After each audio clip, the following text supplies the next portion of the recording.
So the reality is that you're gonna in electronics you're gonna have like a combo of resistors in series and resistors in parallel for whatever the application is. So in this picture I have here, as you can see, I have like a combination of 7 resistors, both series and parallel, right? So this is where's my little marker thingy here?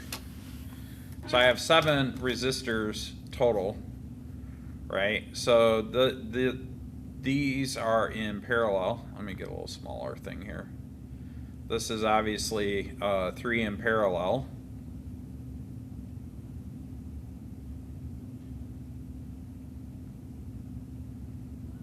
And then we have 2 in parallel. And then technically this one is parallel to this one, right? So this is an interesting thing. How do we deal with this? Well,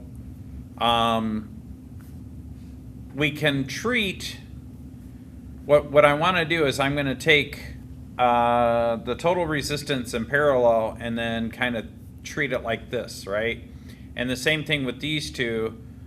These two are going to be where I'm going to find the total resistance for this parallel circuit, and I'm going to put it here. And then once I do that, notice that I have between these two, this is actually in series, right? And so because I'm going from here, it's coming from here down around to here, we could treat that as a series. And so when I calculate that, that gets tossed in over here. As you can see, this is another parallel circuit. So then I treat that as parallel. And so then and there's a lot of RP prime, RP double prime, and all that stuff. And then here, once I've done that, whatever this resistor is, and then this is the combo of this, and this, I could treat this as one overall resistance across a voltage V. And then there would be a current that's associated with that, okay? And so it's a little challenging at first, but really what you do is you just start somewhere and just kind of go from there. So I'm gonna leave, let me find this image here. So I'm gonna put an image up here, and we'll try to break it down. So we'll do an example with numbers. How about that? So I have this example here. Let me make it a little bigger, and we'll do some math here. So essentially what I want to do to complete this chart, I'm going to have to look at the voltage drops, the current, and the resistance total to figure out what's going on. Okay, so how do I do this? Well,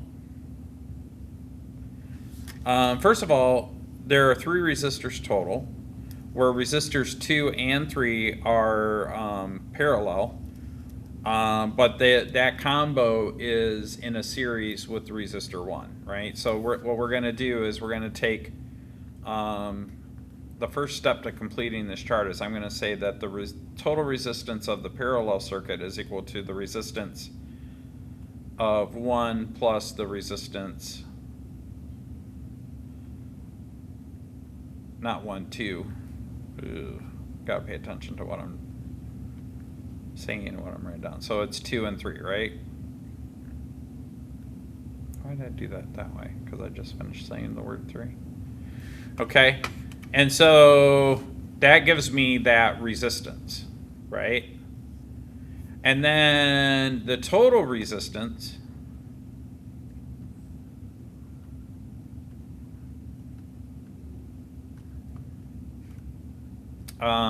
would be the series, right? So this would be this plus whatever this is, right? So it'd be R1 plus, that's annoying. plus RP. And technically I didn't write RP correctly. I think I've got to do the reciprocal for that, right? Yeah. So remember, for a parallel, it's got to look like this. Okay. All right. So that's how I find the total resistance. So let's start plugging some stuff in.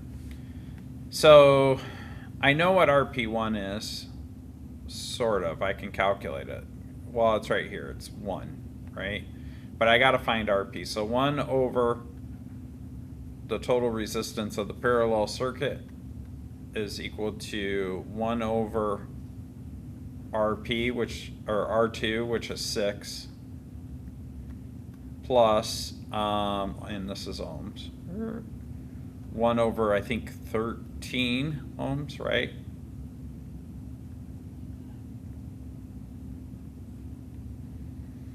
And if I plug that in a calculator, I end up with a per ohm rating of 0.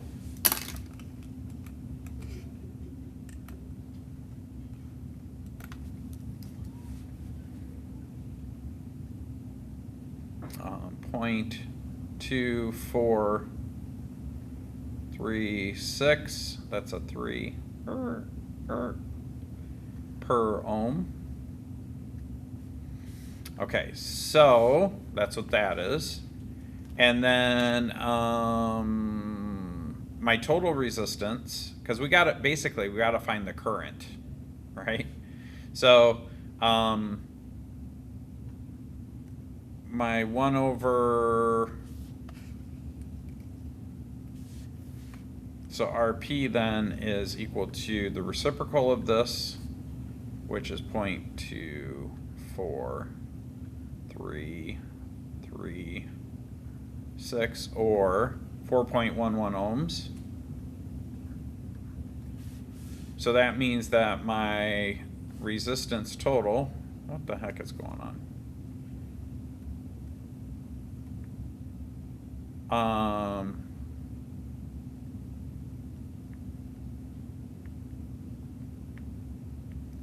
Is equal to the resistance of the first resistor, right?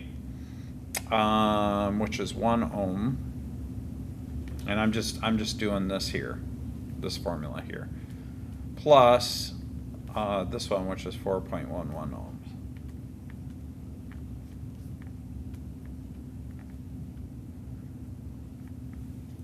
Okay, so I'm gonna write some of the stuff down. So this is RP is equal to 4.11 ohms. It's really weird doing this math as a teacher, because I remember learning it as a student. So then the total resistance is equal to 5.11 ohms.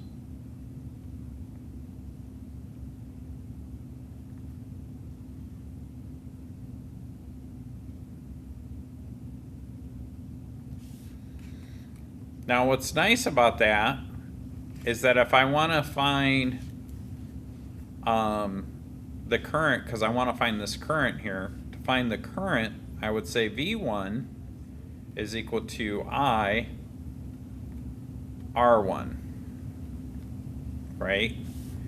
Now to find that current though, if I take both of these and divide them by R1, I get that the current, that is so annoying.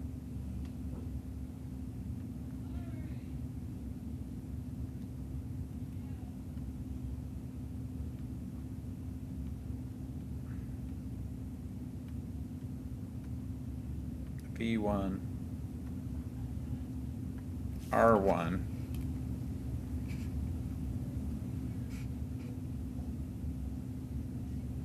Oh, wait. So to find the voltage, okay, I'm saying things out of turn. First I got to find the overall current, okay? Because I can't find V1 until I find the current. So I got to find the overall current. So the overall current is just the total voltage divided by the total, why did I do that?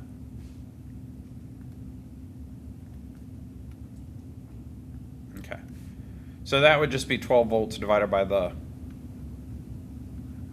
5.11 ohms. I'm laughing because I remember doing this, and when I took this in college, we had these really crazy schematics. And by the way, this is just with the resistors. Wait till you get capacitors and stuff in the whole circuit. And these are DC. So anyways, you have your current up here is 2.35, right? So this right here is 2.35 amps. That's a 3. This thing goes wonky. So that's this current here, 2.35. God, that just looks horrible.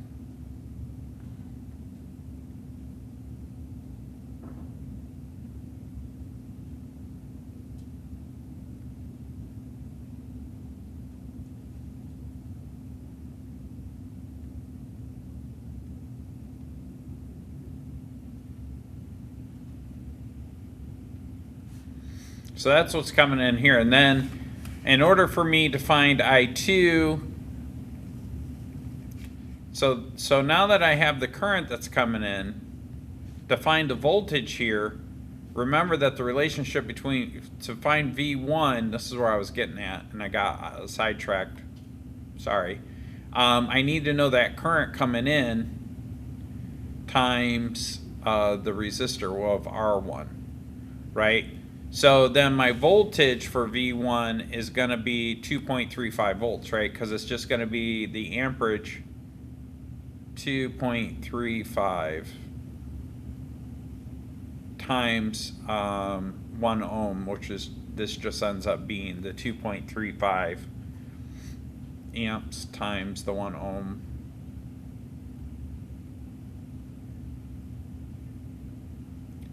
This is annoying. So this ends up becoming, and let me scroll up a little bit above that.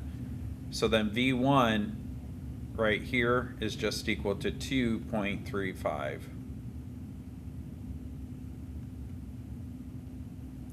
volts. Okay, so that's coming into this one. So we still got to do I2, I3.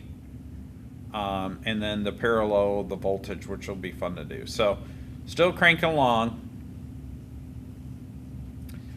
So I've got to figure out the parallel voltage, which was the overall voltage minus V1, because there's a voltage drop, right? So this was, remember, this is 12 volts minus the 2.3, annoying.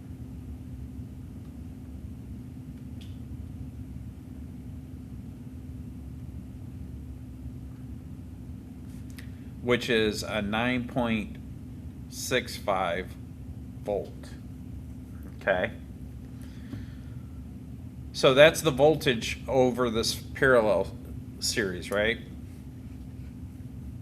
Okay, so why do I need to know that? Because that's how I find I2, right? So to find I2, and I'm going to write this down here, I2 is just going to be the voltage of the parallel divided by the resistance of 2, the second resistor, R2.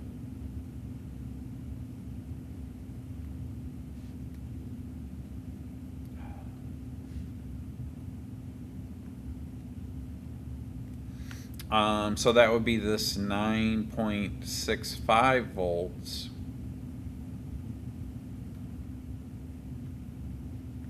divided by 6 ohms. So that is 1.61 amps.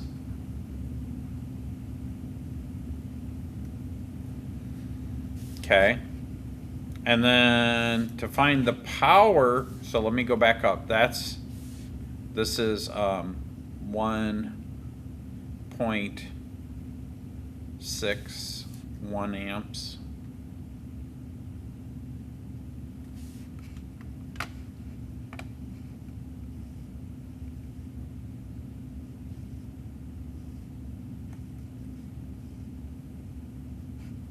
If I want to find R3, might as well finish it. So to find I3,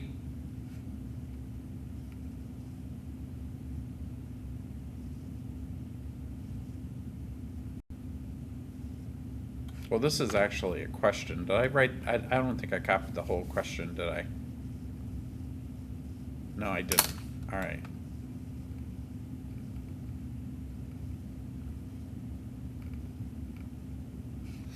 Let me copy the question here, because I'm answering a lot of stuff, but I didn't copy the question.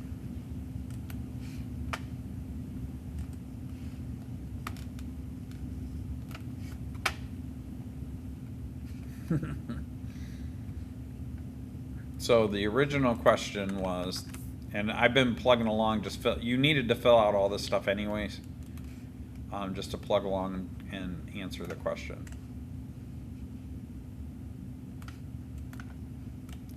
So part A was, what is R2, what is R3? We did that, find the total resistance. We did that. What is the IR drop in R1?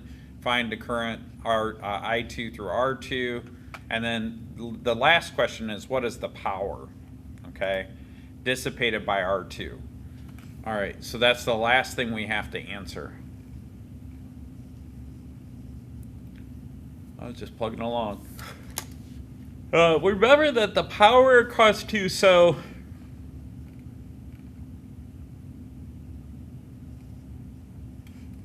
they want to know what is the power that's dissipated by R2. So remember that the power for R2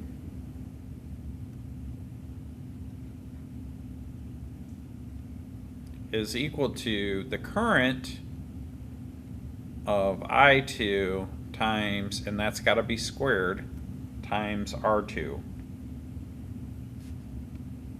And so we said that the current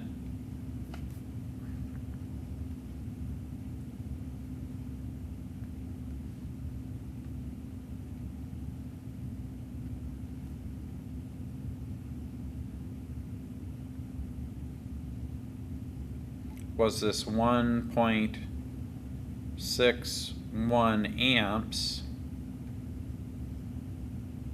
squared times the 6 ohms,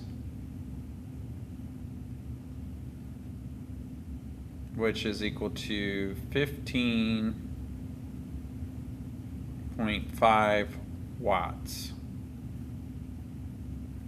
That's it.